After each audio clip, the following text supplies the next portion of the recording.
Kembali di Kompas ya, Saudara. Partai Hanura menyatakan kinerja 1 tahun pemerintahan Presiden Prabowo dan Wakil Presiden Gibran Rakabuming cukup memenuhi harapan publik.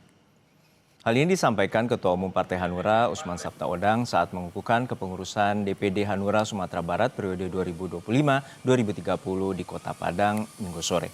Dalam konteks pemenuhan harapan publik, Oso juga percaya dengan hasil survei yang menyebut tingkat kepuasan terhadap kinerja Presiden Prabowo mencapai 78,3%. Kendati demikian, Oso juga memandang tetap harus ada evaluasi sehingga program-program Prabowo Gibran dapat berjalan dengan maksimal. Saya percaya dengan survei. Karena survei-survei yang politik pun itu yang dipakai sekarang. Bagaimana Anda mau menilai seorang presiden dalam 1 tahun? Nggak bisa dong. Apalagi dia baru mulai. Dengan begini saja sudah hebat. Bahwa nanti ya, itu pasti ada pengembangan dari hasil evaluasi yang sekarang mereka sedang kerjakan.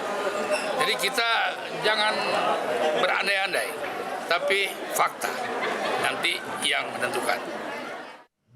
Sementara itu, Ketua DPP PDI Perjuangan Ganjar Pranowo menilai PR besar pemerintahan Presiden Prabowo dan Wapres Gibran Rakabuming selama 1 tahun pemerintahan, yakni merealisasikan janji politik. Menurutnya, melakukan koreksi berdasarkan suara publik adalah hal yang baik. Ganjar bilang situasi eksternal yang buruk jadi tantangan bagi program pemerintahan, sehingga pemerintah harus berbenah berdasarkan catatan publik. Ia berharap pemerintah bisa semakin mendengar aspirasi masyarakat untuk memperbaiki pelaksanaan program prioritas seperti MBG, Koperasi Merah Putih, hingga sekolah rakyat. Ada banyak hal, semua program yang belum bisa tercapai tentu saja, dan ini 1 tahun pertama. Maka kalaulah kemudian ada catatan-catatan dari publik, itu perlu didengarkan. Penegakan hukum saya kira bagus gitu ya.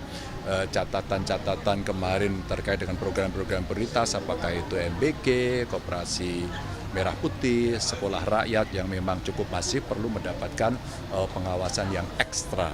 Sehingga kelak kemudian tidak akan menimbulkan persoalan, dan suara dari publik baik itu untuk didengar. Dan ketika kemudian anggaran kita tidak bisa memenuhi untuk semuanya, maka menurut saya itu yang saya katakan sebagai adjustment. Sehingga tidak membuat beban dari pemerintah berat. Karena kita juga harus bayar utang banyak kan nih.